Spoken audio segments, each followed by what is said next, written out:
केता दिनया हो पापा तात माता हो करब केता दिन रखाब हो कुमार केता दिन रखाब हो कुमार छावे महिन गे बेटी ताता माता गे करब बरिस दिन रखाबो गे कुमार बरिस दिन रखाबो गे कुमार उसर खेत बागे बेटी हारा बागे जोताएबो ओही में लागबो बीटा गे बाँस ओही में लागबो बीटा गे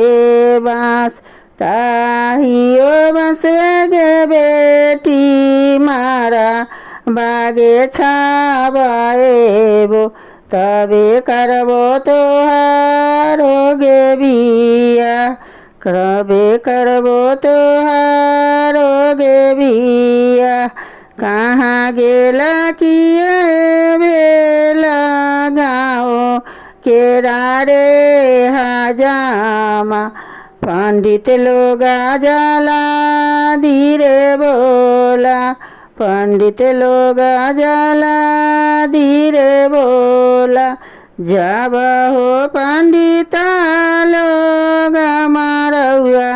चढ़ी हो बैठलन पंचित लोग जाला धीरे बोला पंचित लोग जाला धीरे बोला जब हो पंचिता लोग मारौआ चढ़ी हो बैठलन साजन लोग जाला धीरे बोला साजन लोग जाला धीरे बोला जब हो साजन लोग मारौआ चढ़ी हो बैठलन बेटी के पापा जाला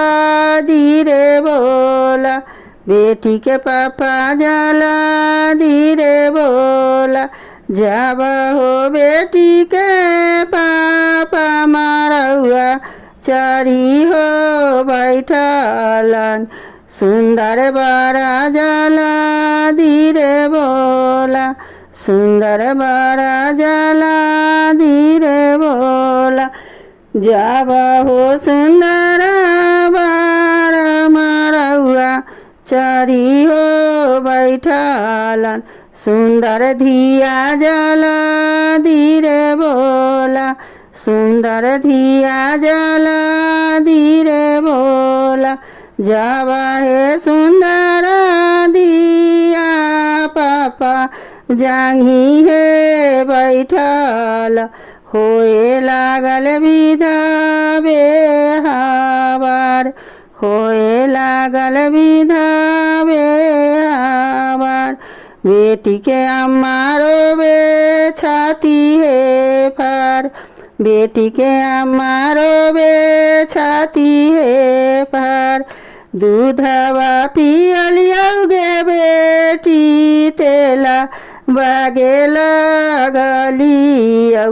बेटा जकित कलियोगे दुलार बेटा जकित कलियोगे दुलार दूधबो के लिखो नहीं दे ले सुंदर बेटी